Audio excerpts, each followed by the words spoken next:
Welcome to the Hoopstrology Podcast, Season 2, brought to you by the Bayou Cityan. My name is Jesus Acevedo Jr., and I'm joined by the one and only, the person that just celebrated a milestone, 2 years, is it now, Zodiac GM, of you, 2 years. Putting this 2 years, you influencing sports. Let's be honest. I think, it's 2 years.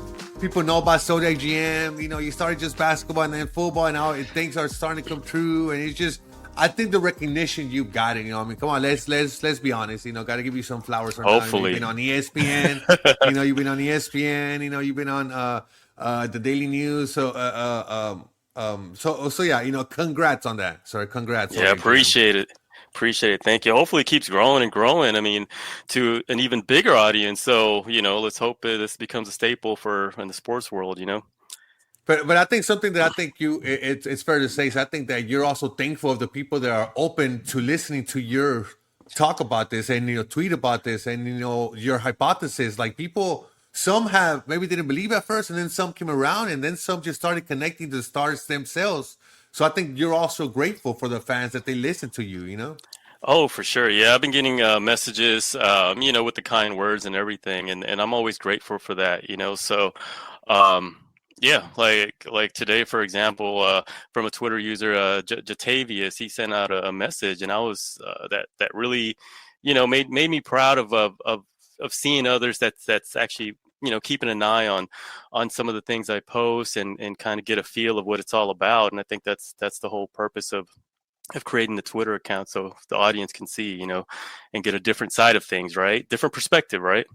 So different perspective. And, one of the things that I love about it is that, it wouldn't have been in America if it was in some kind of capitalistic twist. Now there are some people that do like, fantasy, sports gambling. I know that they're looking at your page too, seeing what you're tweeting now, and kind of basing some bets on, based on what things that you've sort of put out there for all of us to see, right? Would that be fair to say too? Yeah, I think especially a lot of bettors. I don't bet myself, but some say I should, but it's just not me. So I can definitely see why they would say, that. But, somebody else who gambled, and now what is gambling. This is where our first topic is going, is the Houston Rockets, And before I get to the Houston Rockets, and their incredible run that they're in right now. So, like, I want to go back to that draft, those 4 picks, right? There was one that everybody called an alien, not even a unicorn, alien, right? Victor Wembanyama, and there was 1 in 4 chance that he would have been a Houston Rocket. So, like, our hometown here. And, as luck would have it, he went to our rivals, San Antonio Spurs. But perhaps we got a different kind of alien, Zodiac, in Amin Thompson. Perhaps the Houston Rockets somehow maybe got, when it's all said and done, who could say what's going to happen right between these two players? But in his, not even a full season, he hasn't even played a full season, right? He was hurt a lot of the last season. So what he's showing, I mean, let's be honest, during this run, Amin Thompson has been one that's been talked about a lot, especially we just saw that game winner against the Boston Celtics, right? Ime Udoka, Leo gave him the ball. And, Amin Thompson and Aquarius, his fake sign, he said, I'm going to score a bucket on Jaylen Brown. Yes. Like that he was so he's so fixed in that, and that's kind of where I want to go on with this topic. So like is that you've told me outside of this podcast and everything, you're like, man, the Rockets, they just don't have synergy. But man, they have a lot of fake signs. Man, they have a lot of fake signs. You would repeat that to me like constantly. And that's why I think this Rockets team is who they are, Zodiac, is because they are just so determined. Their fake signness is like, we're going to win this game no matter what it takes, no matter who's scoring, no matter who's hot, and I think that's why, it's helped them to these games, some tough games going down to the wire. So yeah, for sure. What have you made overall over this fun Rockets run, over these big wins against strong teams? Yes, on top of that, you called it, right? Well, that wasn't the Rockets one of your preseason predictions, my surprise right, for teams. Them? You know what I almost did, Zodiac? I almost went and pulled that clip. I almost wanted to pull that clip and put it on the show to say, hey, I knew they were going to be good. But and you were I'll spot be on. honest. I was spot on. I was spot on. But hey, I have had some horrible picks like the Suns, right? So let's not even go there. Yeah. So the Rockets are probably one of the most dominant fixed energy teams, along with the Mavericks, I should say. What that means is that they have majority of their players that are fixed dominant either. It could be Aquarius, it could be a Taurus, it could be a Scorpio, or it could be a Leo, right? So that's what the Rockets are. What does that mean? That means being a fixed energy where you have so many energies that are like that from main focal points of your team, like Udoka, who's a Leo, Amin Thompson. I'll name you three Aquarius: Amin Thompson, Jalen Green, and Dylan Brooks, who are all in a starting lineup, along with Sengun, who is a Leo. So you have a Leo, three Aquarius, and that one Pisces and Fred VanVleet. So that right there is an A- synergy, based on Right, because that's a 4-1, right? that's That's a a 4-1. 4-1. Yeah, what I like to call 4-1. So as much possible, you'd like to have as much aligned to, especially with your head coach, and that's what the advantage that the Rockets have. They have one of the best synergy starting lineups. Now, I'm curious to see what they're going to do with Jabari Smith because he is a Taurus. So, if he goes back to a starting role, it pushes Amin Thompson back to the bench, which sort of disrupts their rotational flow in a sense with the synergy, how it goes. What would you do? What would you think about this? Because here's what I'm thinking. What about if Dylan Brooks comes off the bench? And so you have two Aquarius, a Taurus, a Pisces, and a Leo. I mean, ideally anything could work, right? Because throughout the game, there's going to be so many lineup Right. changes and matchups, right? But ultimately, whoever starts tends to sort of finish games. Well, it just depends on every team, but that's what I've seen. What Ime Udoka has sort of done, but he's also been pretty flexible near the end, where he kind of accommodates whoever's a hot player that's in that game. That's he continues to play them, but ideally, if we put Jabari Smith back, it sets him back on the C plus range in synergy. But I think what sets the Rockets apart from many teams is that they're just talented, low key, but like they're just talented. If you think about it, they have a lot of top 5 picks over the years, Yeah. and now it's starting to showcase throughout their experience at second, third year players and even fourth year players. Now it's starting to come out with their true talent, with what they were evaluated about and to begin with. So I think that's another advantage. Their talent level is really starting to showcase, and the NBA is starting to take notice of that. But yeah, I still think they're one energy away from being like elite, like where in my opinion, at least in synergy, like the Denver Nuggets and New York Knicks, the Memphis Grizzlies, the Cleveland Cavaliers, like teams like that. But they are up there for sure. For sure, they have the strong alignment already set in place. I asked you in the text message how far can the Rockets go, and I think I think as far as they can go, I think it's going to be the Western Conference Finals. I think, can they make the finals? I think they can because they're kind of that team, especially because of their defense. And that's one thing I'm so proud of, to see them play defense. You know me, Zodiac, I love to play defense. So I think everything stems from that. But I think they might come up against one of these more experienced teams, maybe in the Western Conference Finals. That is just going to have that little extra edge. What do you think? You're How far can they right. go, Zodiac? See, the way I see the Rockets, they're a strong team, elite defense, and they can beat any team at any given night. The one thing that I might foresee, just potential, this is only for potential, right? That once they get into a series with the team that doesn't really match up as well with them, they might struggle in a sense that they're too quote unquote predictable because of their fixed dominant energies, right? Now that may backfire on against them, or it can also be a good thing because they're so fixated on their energies and their defense that the other team has no answer for it. That could be a positive thing too, but they would have to do it on a 7-game series. So if you think about it, a team that sort of have a fair balance of energies like the Denver Nuggets, they're capable of adjusting on the go because they have that balance. They have that type of coach. They have that, Grizzlies have it as well, but and everything. But I'm curious to see how the Rockets will fare in a series, like in a 7-game series, a 5-game series. But again, I think their talent, it's really what sets them apart, along with their athleticism, along with the defensive-minded coach. And they have the right pieces. And, who knows? Anything can happen in the playoffs. Who knows? You never know. So how far do you think they can go? Final question. Well, they can make it to the finals. I mean, Udoka has done it. Oh, So obviously, how far right do with you think? Boston. Okay, how far do you think they will make it? I think this season potential could be as far as the Western Conference Finals. I think there might Yeah. be some teams that they might face that will kind of, you know, might have some challenges with, unless they make Here's some changes. So we'll see. and I think that's where we're gonna see how much coaching goes into effect because we got to think about it. You're gonna face this team at least 4 times, and that's where you think you said something very good, predictability of a fixed sign. Sometimes so in a 4 game series, will Ime Udoka show his reachability through his Gemini sun sign to change the lineup, right, as need hmm be, But I also think Western Conference Finals. I think they're gonna make that. I think they're One gonna be one th- young.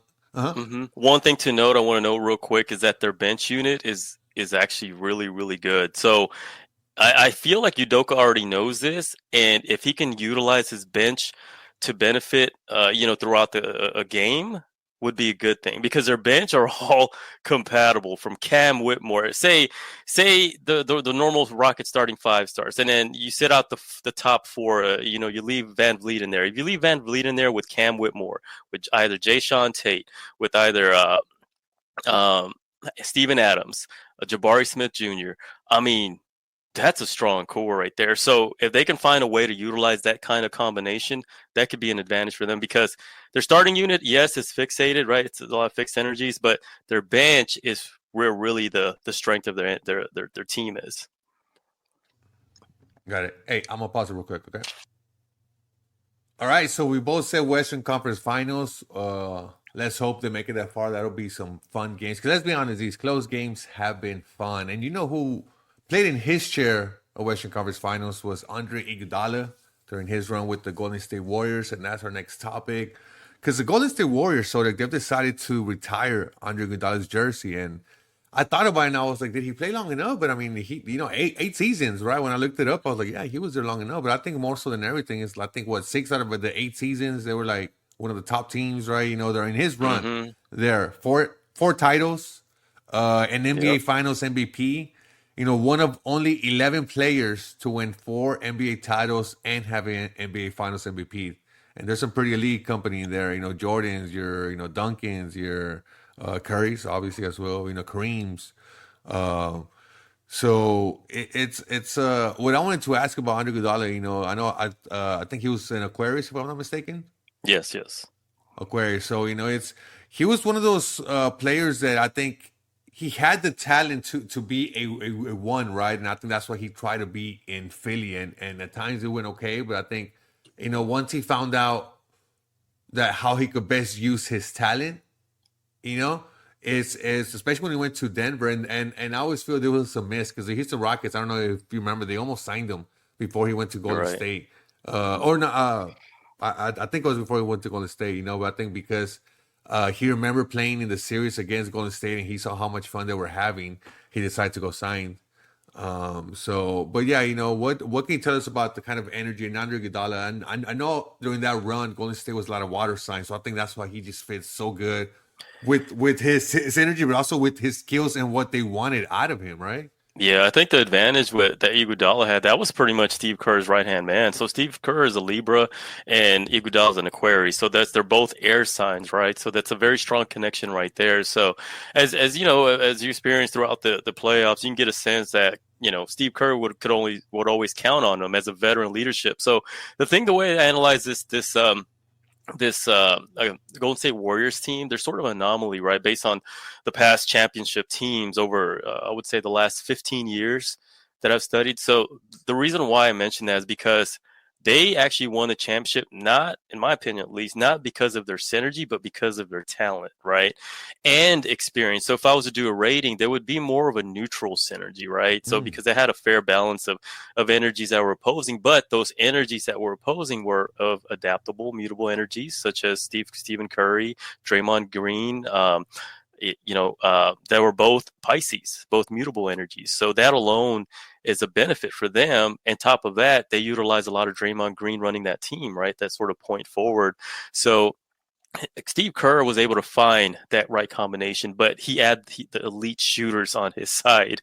Klay Thompson, another Aquarius. So Klay Thompson and Iguodala are both Aquarius. Both have a strong connection with Steve Kerr. And Harrison Barnes, during his early years when they won the championship, the year that Iguodala won the MVP. So they had a strong veteran experience and elite talent. So talent would be like the A+, experience would be A+. Coaching would be more of the neutral range, and synergy also a neutral range. So, but they made it happen. Iguodala was a big part of that, and now they're hanging his jersey. So that's a big plus for him. It's seventh player in Warriors franchise history, and I guess you have to imagine Curry will probably be the eighth. Green perhaps, right? 8, 9. Mm-hmm. So yeah, Andre Iguodala, what could have been had he been with the Houston Rockets? Oh yeah, would have been fun. From Andre Iguodala to another role player that seems to have started to have an effect is Dorian Finney-Smith with the Lakers. And I know they played today. They dropped one to the Philadelphia 76ers, 118-104. But look, going into this season, going into this trade, it's been a positive one for the Lakers, right? They're I think 5-2. Sorry, not 5-2. Entering today's game, there were 8 games for 500 for the first time since 2021. As you texted me, and in 12 games, Finney-Smith, they've been hanging on to the 6th seed in the standings, right? Quietly kind of climbing the ranks. I don't think they'll get past 6-5 eventually. I know they lost today, but what have you seen from Finney-Smith and this connection? And did you kind of see this when that trade happened? I'm trying to remember what you posted about it, but is this kind of what you saw? Because one of the things I like to analyze about these teams is what are their needs, right, in terms of synergy. So yeah, you can count on whatever they need based on skill set, position, everything else. Right. But I felt that an energy like Dorian Finney-Smith, who's a Taurus, would actually connect very well with an energy like LeBron James, who's a Capricorn, and also Anthony Davis, who is a Pisces. So I felt like that's what they were really missing, was an energy like that fixed energy, like a Dorian Finney-Smith, like I mentioned this several times, like a Jonas Valanciunas, like a Vucevic from Chicago. So these are the type of players that can help stabilize that system that they have. So, because one big advantage that the Lakers have is they already have a strong alignment in place. Not too many teams have an alignment where the head coach, who is JJ Redick, a Cancer, who's compatible to their top 2 players. So you got the head coach, LeBron, and Anthony Davis already compatible. So I always see that as a very, very strong alignment to any team, because you have the vision and everything else that goes along with game planning and schemes to collaborate, right? And I felt like the energy that they were missing was an energy like Dorian Finney-Smith. So as soon as they got him, I was like, okay, that's a plus. But they're still a work in progress, right? I feel like majority of their players are of opposite energy of those 4 I just mentioned: Finney-Smith, Redick, and LeBron and Davis, right? So we'll see how it goes moving forward. But they're strong enough to win plenty of games, right? It just depends on how they play in the playoffs when they actually face teams that were strong synergy along with the cohesiveness, like all the other teams that I've mentioned with strong synergy. So, I think they lost today. I think Anthony Davis got injured. So yeah, he did. That's a big loss. So I'm curious. I wonder what his injury is. Because that's a big part of their team. So we'll see. It's a big part of their team. Yeah, it's I like I said, they're 26-18 with this loss. Let's see where that puts them down to. Like I said, they've been hanging around the 6th seed in the West. They're up in the 5th seed. I guess another team lost. So I think they're gonna hang around there. I think Oklahoma Thunder, Houston Rockets, Grizzlies. I think they're gonna fight for the top 3. And let's be honest, Oklahoma's gonna be the number 1 seed. So I think 2 and 3 is gonna come down to the Rockets and the Grizzlies. So hey, keep an eye out on Denver. Denver is a strong team as well. So yeah. That's. I think Denver's one of those teams that's like, it doesn't really matter where they seed, because they already know what they'll do. They're so experienced already. That's one of the teams that I worry about with the Rockets in a 7-game series. They're been there, they know what it takes, and it's a 7-game series. 4 games. You're right. So yeah. But right, and now the next topic is one that I just kind of had told Zodiac a different topic, listeners, but I wanted to throw him off the loop. So we're just going to talk about a couple of articles I found, a couple of different trade deadline scenarios that we got as we're getting up to that deadline, right? When's the trade deadline? Is it next week? I'm sorry. It was sometime early February, I believe. Trade deadline. Let's see when's the trade deadline is. February 6th. It is February 6th. We're Wow, about a what good is week that? and a half, maybe. A good week and a Most. half. Yeah, Wow. a good week and a half. A good week and a half. So I'm gonna just throw out these players that have been some are players to watch, some are just players that have been in the news a lot. So I'm gonna start with this from the Athletic. Mike Prada, John Hollinger, and more. This is Sam Piccini. I'm probably saying this wrong. I'm sorry, Sam. He said a player to watch is Luke Kennard. He's 28, guard, contract value is good, expires 2025. So he's on an expiring contract. Luke Kennard, sharpshooter. Where could you see somebody like Luke Kennard? Like whose team is missing this kind of shooter, but also that synergy that Luke Kennard brings? What is Luke Kennard? Oh, so Luke Kennard does fit perfectly well with his current team, but yeah, I can see why they would be interested in parting ways with him to get another talent, Right, in exactly. return. That's the way I see Good shooter, that type of move. A good shooter, and consistent he's a shooter. valuable asset. Yeah, he's a valuable asset, and I Yep, think expiring Grizzlies are contract. looking for another strong player that can fit them. What's his sign? So he is a cancer, right? So Luke Kennard would actually fit a team like Orlando, like Orlando Magic. Interesting. Fit him with next to Paulo Banchero and also Franz Wagner. I could see a strong synergy there alone because they're heavy on those usage of those two players, right? And they're a pretty good defensive team. So adding a player like Kennard can help on the offensive end as well. Another team would be actually Miami Heat. Miami Heat, he would fit well with the Miami Heat.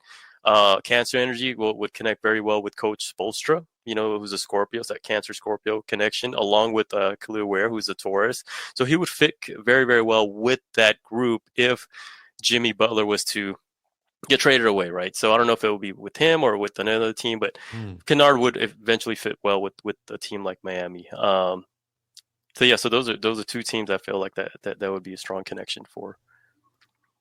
Moving along, we saw this is a team that I just started seeing over the past couple of days on social media. Different people reporting De'Aaron Fox and landing possibly in San Antonio. How do you like that happen? Is Sagittarius, Victor Wembanyama's a Capricorn, Chris Paul's a Taurus? How would he fit in there? So De'Aaron Fox is pretty much in his prime of his career, right? So you're adding value on talent and the prime. It's sort of like a prime value capacity, right? Elite player, and you're bringing him to a team who has a rising star in Wemby. So that alone is it's huge. It's good for any team. In synergy, not the best, right? I feel De'Aaron Fox. There's a contrast between De'Aaron Fox and Wemby. Wemby is a very serious sign. He's a Capricorn Gemini moon, very talkative, very imaginative, very, straight to the point because of that Gemini moon, right? But the Capricorn thing you got to understand about Capricorns, they mean business. They mean business. They're results oriented. And that's something that's a little bit opposite from what De'Aaron Fox is. He's Sagittarius, or one of the most happy-go-lucky signs in the zodiac, very positive thinkers, and which is all great. But you're throwing an energy like him into a team that's young. First of all, it has a lot of energies that are opposite of him.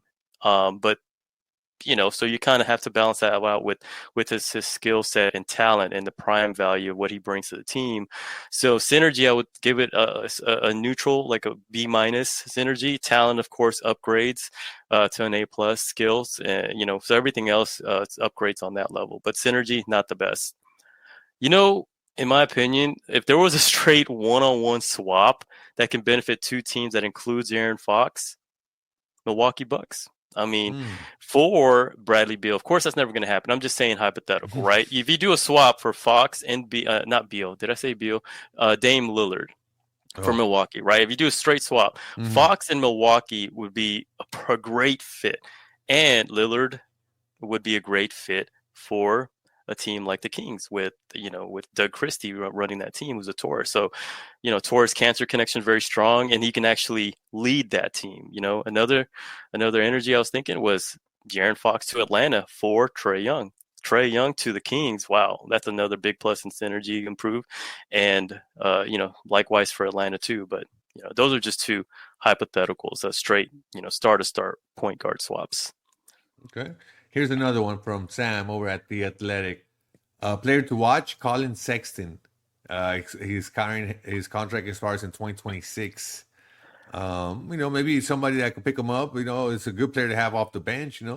Point guard. What's his sign when, and what team So do you feel could benefit him? So he's a Capricorn, right? So one of those also very serious sign Right. whose results are oriented. So every time you're around that energy, you gotta do what you gotta do. They're the one that lives. Capricorn are the ones that lives life backwards. They mean business. They really Yeah. do. LeBron James is a Capricorn. Wemby's a Capricorn. I mean, Tom Thibodeau. Look at just this energy. They mean business, right? So he would fit a team like. The only thing is, his team is not. They have so many injuries, like the Sixers. Right, Philadelphia 76ers, if Embiid was healthy, but he would fit really well with that group if healthy. But unfortunately, he's not.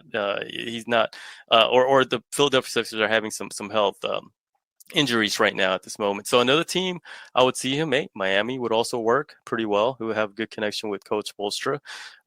Grizzlies, of course, Nuggets. Grizzlies and Nuggets are like the two teams that can pretty much take on a lot of energies that's currently available, which is odd. There's a fun fact that I kind of want to keep a big secret about that's revolving a lot of these energy types in the NBA. And I think Denver and Memphis has the advantage that majority of teams don't, but that's just Synergy something wise. to synergy wise. Yes. So yeah, there's only a few teams where players like Fox would benefit, player like, Jimmy Giannis would benefit, but that's just something that's I've noticed over the years. And finally, we're gonna finish up with Miami and Jimmy Butler. They've been named a team to watch. Well, because obviously Jimmy Butler is suspended. Virgo and with Miami Pisces Heat, moon. like Yep. it's a Pisces moon. What kind of energy? So take Butler out of it, right? Because I think we know like if you take him out of it, what kind of team are they, and what could they add to improve that synergy? I feel like their synergy's there, not the best, but it's up there, right? I would give it like a B minus, B plus. I think what This is they're lacking now. without Butler, right? Without Without Butler, Butler, yeah, I think what yeah. they're lacking now is really talent. I mean, you're taking a big piece out of their Right. roster, and Jimmy Butler, who brings a lot to the table. So you take him out. So I'm curious to see what they bring in. And I mentioned before, a player like Bradley Beal, I know he's been part of the rumors as well, would actually connect well with this Heat team, because Bradley Beal is a Cancer energy. Those are the type of energy are leader energy. So if you kind of give him, that lead role in a sense, especially the position he plays, that scoring two guard, that would be helpful for them.